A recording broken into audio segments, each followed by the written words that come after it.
महाराष्ट्रात गेल्या काही महिन्यात जे राजकीय हलचल सुरू आहे ते निव्वळ अफवा नाहीत. शिंदे गटात फूट, ठाकरे गटात भूकंप आणि नवसमीकरण या सगळ्या चर्चांच्या धुरानंतर खरी आग कुठे आहे? नमस्कार, मी सूरज आणि तुम्ही पाहत आहात महाराष्ट्र 360. आज आपण संपूर्ण राजकीय गणित समजून घेणार आहोत. फूट नक्की कुठे, कधी आणि कोणत्या कारणामुळे होऊ शकते? कोकणातील राडे, कल्याण डोंबिवलीतील पक्षप्रवेश आणि त्यानंतर अचानक सोशल मीडियावर सुरू झालेली चर्चा. शिंदे गट पुन्हा फुटणार. उदय सामंत, शिंदे गट, बीजेपी यांच्यावर आरोप प्रत्यारोप होत असताना राजकारणात एक नवी कथा तयार झाली.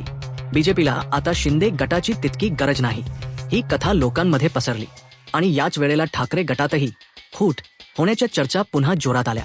नगरपालिका निवडणूक झाली, प्रत्येक पक्षाचे आकडे समोर आले आणि आश्चर्य म्हणजे जिथे शिंदे बीजेपी तणाव दाखवला जात होता तिथेच एकनाथ शिंदे पुन्हा फडणवीसांचं कौतुक करायला लागले.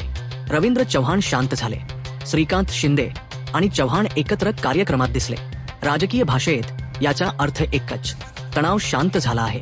पण या शांततेमागचा वारा बदललेला होता. अचानक चर्चेचं केंद्र बदललं. ठाकरे गट फुटेल का? भास्कर जाधव यांचं नाव पुढे येऊ लागलं. काही आमदारकडे वळतील असं बोललं जाऊ लागलं. पण खरी गोष्ट अशी, ही फूटला गरजेची आहे का? हा प्रश्न आधी विचारला पाहिजे. कडे 132 आमदार, लहान पक्ष अपक्ष मिळाले तर बहुमताचा आकडा सहज मिळतो. म्हणून संख्याबळासाठी ला ठाकरे किंवाच्या आमदारांची गरज नाही. पण राजकारण फक्त संख्येवर चालत नाही, ते चालतं भविष्याच्या धोक्यांवर. 2024 लोकसभा, मुंबईचे परिणाम, ठाकरेंची उठणारी सहानुभूती, या सगळ्यामुळे ला एक भीती आहे. जर ठाकरे पुन्हा मजबूत झाले तर 2029 मध्ये मोठं चित्र बदलू शकतं. म्हणूनच भाजपची रणनीती साधी आहे. शिंदे दादा दोघेही आपल्यावर अवलंबून राहू द्या आणि ठाकरे गट वाढू देऊ नका. फूट महानगरपालिकेशी जोडलेली आहे. मुंबई महानगरपालिका ही भाजपसाठी किल्ला बनवण्याची लढाई आहे. उद्धव ठाकरेंना सत्ता, पैसा, संघटन, ब्रँड, सगळ्यात मोठा आधार मुंबई आहे. जर मुंबई पुन्हा ठाकरेंकडे गेली तर ठाकरे गट पुन्हा मजबूत होईल, शिंदे गटाचं महत्त्व कमी होईल. ला 2029 मध्ये नुकसान होऊ शकतं. म्हणून मुंबईपूर्वी फूट घडवण्यासाठी धोक्याचं आणि मुंबईनंतर फूट होण्याची शक्यता प्रचंड वाढते.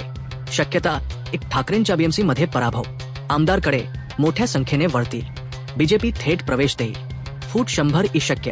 शक्यता 2, ठाकरेंच्या बीएमसी मध्ये विजय. ला नवीन धक्का, बीजेपी महाशक्ती वापरून आमदार खेचेल. फूट थोडी उशिरा पण शक्य. ठाकरे गटाची फूट लगेच होणार असं म्हणणं चुकीचं, पण फूट होणार नाही असं म्हणणं अजून मोठं चुकीचं.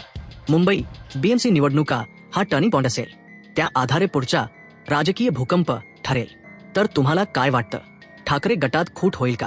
आणि जर झाली तर कोणते आमदार सर्वात आधी वळतील? तुमची मत कमेंटमध्ये नक्की लिहा. आणखी अशा डीप माहितीपूर्ण महाराष्ट्र राजकारणाच्या विश्लेषणासाठी चॅनेल महाराष्ट्र 360. मी सूरज. भेटूया पुढच्या एपिसोडमध्ये.